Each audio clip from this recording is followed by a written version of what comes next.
అనపర్తి మాజీ ఎమ్మెల్యే నల్లమిల్లి రామకృష్ణారెడ్డి కన్నీళ్లు పెట్టుకున్నారు. తనకు టికెట్ రాకుండా బీజేపీతో కలిసి వైసీపీ కుట్ర చేసిందని ఆరోపించారు. ఆయన తన అనుచరులతో సమావేశమైన నల్లమిల్లి భవిష్యత్తు కార్యాచరణపై చర్చించారు. రేపటి నుంచి కుటుంబ సభ్యులతో కలిసి గ్రామాల్లో పర్యటిస్తానన్న ఆయన తనకు జరిగిన అన్యాయాన్ని ప్రజలకు వివరిస్తానని చెప్పారు.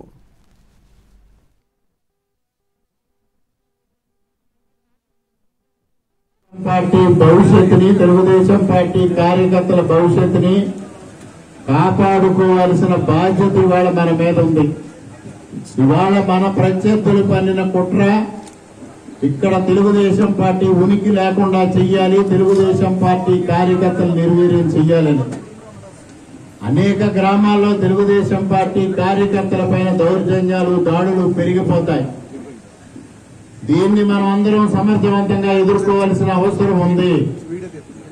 ఇవాళ మనమే దానికి నడుం బిగించాలి, దానికి ప్రజల సహకారం కూడా తీసుకోవాలి. ముఖ్యంగా ఇక్కడ ఏదైతే బీజేపీ పోటీలో ఉన్న పరిస్థితుల్లో రేపు రాజమండ్రి పార్లమెంటు విజయ అవకాశాలు కూడా ఇక్కడ దానిపైనే ఆధారపడి ఉంటాయనే విషయం అందరికీ తెలిసిన విషయమే. అయినప్పటికీ కూడా ఇవాళ వైఎస్ఆర్సీపీ పన్నిన ఉచ్చులో కొంతమంది చిక్కుకొని ఇవాళ తెలుగుదేశం పార్టీ భారతీయ జనతా పార్టీ భవితవ్యాల్ని ఇవాళ పనంగా పెట్టిన పరిస్థితిని మనం ప్రజల దృష్టికి తీసుకెళ్లాలి. అంతవరకు ఎవరు ఆవేశాలు ప్రదర్శించవద్దని మీ అందరికీ సవినంగా విజ్ఞప్తి చేసుకుంటా ఉన్నా. ఇవాళతో అయితే నాకు వ్యక్తిగతంగా గాని కుటుంబ పరంగా గాని తీవ్రమైన నష్టం వాటిల్లబోతా ఉంది అనేది నాకు తెలుసు. మేము భౌతికంగా జీవించి ఉంటామో లేదో